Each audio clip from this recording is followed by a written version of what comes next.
Halo Sobat Teknologi, selamat datang di podcast Strategi Algoritma. Saya Danang yang akan memandu diskusi kita hari ini. Topik kita sangat spesifik dan krusial untuk efisiensi komputasi, yaitu algoritma brains and bone. Dan saya nggak sendirian, hari ini saya ditemani oleh rekan saya yang akan membedah teknisnya, yaitu Kiraina. Halo, bagaimana kabarnya? Siap untuk membahas materi hari ini? Siap banget dong. Hari ini kita akan diskusi soal bridge and bond ya teman-teman. Sebelum kita masuk ke teknis, mari kita bahas urgensinya terlebih dahulu. Jadi dalam dunia teknologi yang serba cepat, menemukan solusi yang sekedar benar itu sebenarnya tidak cukup. Jadi kita tuh butuh solusi yang paling optimal, entah itu dari biaya termurah atau waktu tercepat. Nah, masalahnya jika kita mengecek semua kemungkinan satu per satu, waktu komputasi akan sangat lama. Nah, disinilah revelansi algoritma brains and bone sebagai metode cerdas untuk memangkas waktu pencarian solusi terbaik tersebut. Baik, mari kita langsung saja ke intinya. Kiraina, bisa dijelaskan bagaimana sederhana apa itu algoritma brains and bone?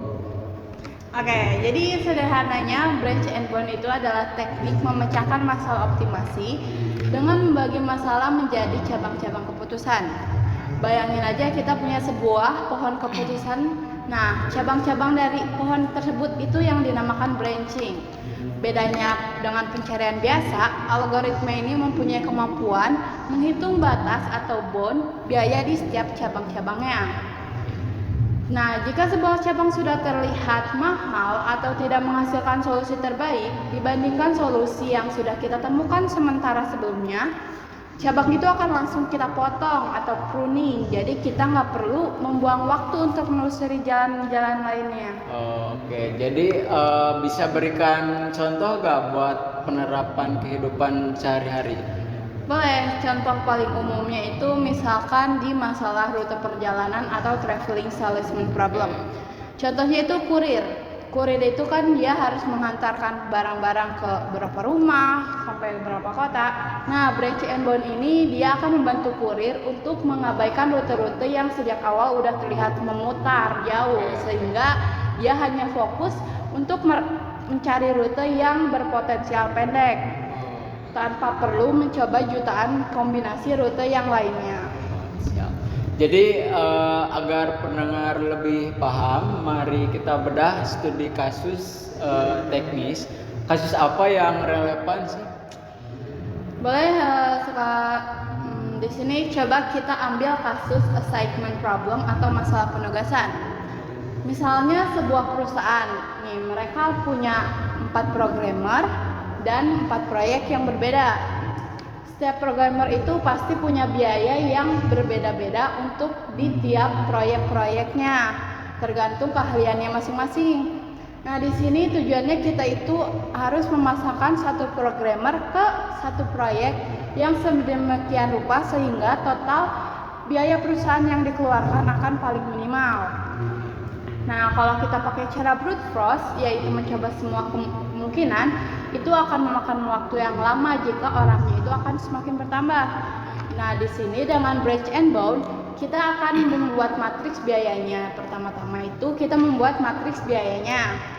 Yang kedua itu kita hitung batas bawah atau biaya atau cost reduction di setiap langkah penugasannya. Kalau kita coba tugaskan programmer A ke proyek 1 dan ternyata estimasi biaya minimalnya itu udah lebih besar tuh dari solusi yang sebelumnya kita temukan. Nah, opsi itu akan langsung kita buang. Jadi hasilnya aplikasi manajemen SDM bisa memberikan rekomendasi penugasan pegawai dalam hitungan detik, bukan jam. Oke. Nah, itu terdengar sangat efektif ya. Terus, namun apa tantangan terbesar saat Anda merancang algoritma ini? Masalah tantangan utama itu biasanya ada di memori dan kompleksitas perhitungan bound. karena algoritma ini menelusuri pohon ruang status. Kita itu butuh penyimpanan banyak simpul yang belum dieksplorasi. Kalau pohonnya terlalu dalam dan lebar bisa terjadi memory flow. Oh, terus apa solusi efektif dari masalah tersebut? Solusi efektifnya itu di mana kita harus pintar-pintar memilih fungsi heuristik atau cara menghitung boundnya. Semakin ketat dan akurat perhitungan batasnya, semakin banyak cabang yang bisa dipangkas lebih awal. Jadi memori nggak akan penuh dengan sampah tuh. Selain itu, penggunaan struktur data yang tepat seperti priority queue sangat membantu untuk memastikan kita selalu mengecek simpul yang paling menjanjikan duluan. Bagi rekan-rekan mahasiswa atau pengembang yang ingin memperdalam topik ini, apa nih tips praktis dari Anda? Boleh, ada beberapa tipsnya. Yang pertama kita harus memahami struktur data antrian prioritas. Ini itu karena ini itu adalah fondasinya. Jadi kalian harus paham gimana pohon itu tumbuh, gimana antrian itu bekerja, karena ini adalah krusial untuk menentukan cabang mana yang harus dicek duluan. Terus yang kedua itu kalian harus latihan manual dengan masalah klasik.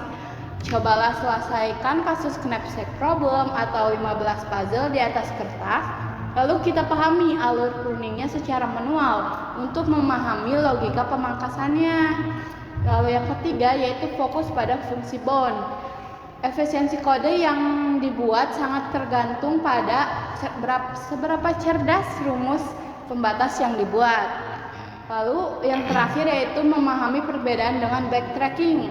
Banyak nih yang tertukar. Ingat, backtracking itu cari semua solusi yang mungkin. Kalau break and bound itu cari solusi yang terbaik. Jadi fokus pada meminimalkan atau memaksimalkan. Nah, diskusi yang sangat padat ya. Sebagai penutup diskusi kita, bisakah Anda membuatkan rangkuman inti utama dari algoritma branch and bound ini? Tentu. Poin kuncinya itu, algoritma branch and bound adalah solusi optimasi yang bekerja dengan cara membuat percabangan atau branching dan membatasi pencarian atau bounding. Kunci utamanya itu adalah kita harus berani memangkas atau pruning opsi yang buruk sedini mungkin agar lebih efisien dan tidak membuang-buang resource komputer Anda. Oke, terima kasih kepada Kiraina atas penjelasannya yang sangat komprehensif hari ini. Sama-sama, semoga bermanfaat bagi pendengar ya. Demikian episode kita hari ini mengenai branch and bound. Pada episode mendatang kita akan membahas algoritma A*. Nah, pastikan Anda tetap mengikuti podcast ini di platform kesayangan Anda. Saya Danang pamit undur diri, sampai jumpa.